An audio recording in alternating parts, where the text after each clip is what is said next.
Welcome everyone, I'm the Seventh Sword, and now it's time to go over exactly what Great Runes are, how to activate them, and what they do for you.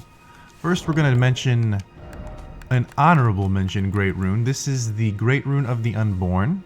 You get it from defeating Renala at the Rhea Lucaria Academy, and it already comes pre-activated, and it allows you to respec when you go talk to her, as long as you have an item called a Larval Tear, which is another key item. I think I have a few. Yeah, I've got 4.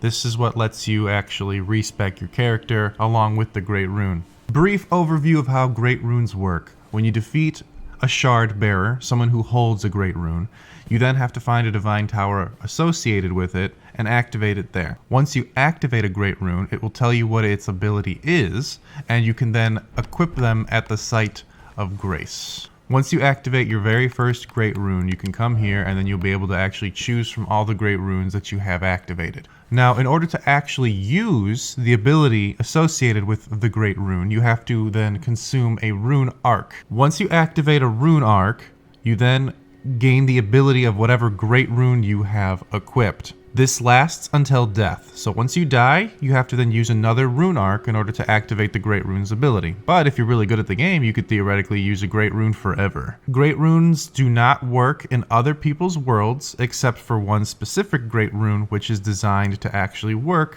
online and when you invade someone else's world. So now we're going to go over what every single Great Rune actually does. Godric's Great Rune raises all of your attributes by 5 points each. That's right, every single stat increases by 5 points when you use a Rune Arc.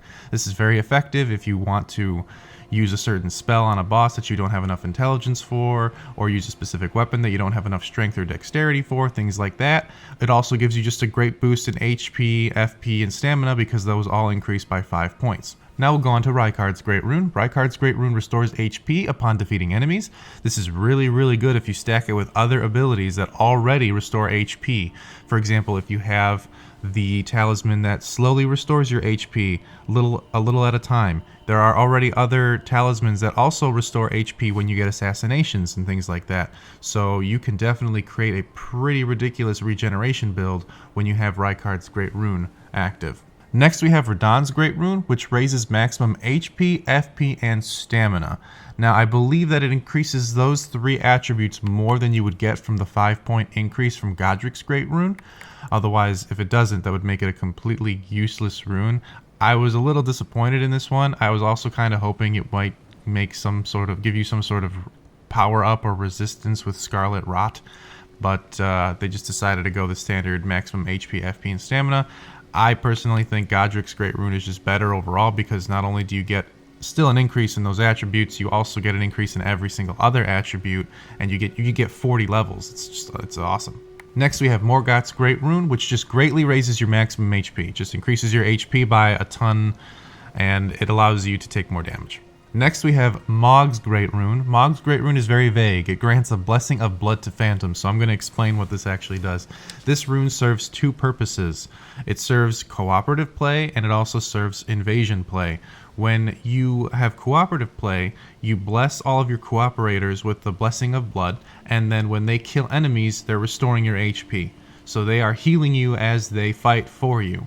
When you invade into someone else's world, you then are granted a Phantom Great Rune.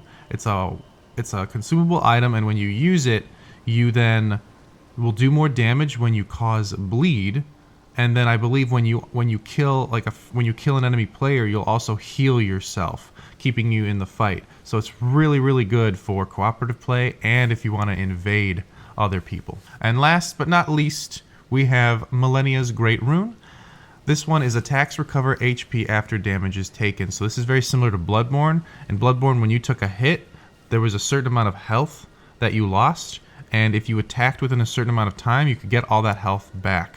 So this is really good for builds that maybe have a lot of poise, and so you know you're gonna stagger your enemy when you hit them, and when they hit you, you're just gonna keep going, and you're gonna get your HP back. This is also pretty good against invaders if you're using a heavy weapon and they're just going to try to attack you madly, but you know you're going to stagger them and you're going to power through their first hit and you're going to get that HP back anyway. So it's not a bad deal. It's not a bad deal. All right, that's the end of this video. Thank you guys so much for watching, and I'll see you all later.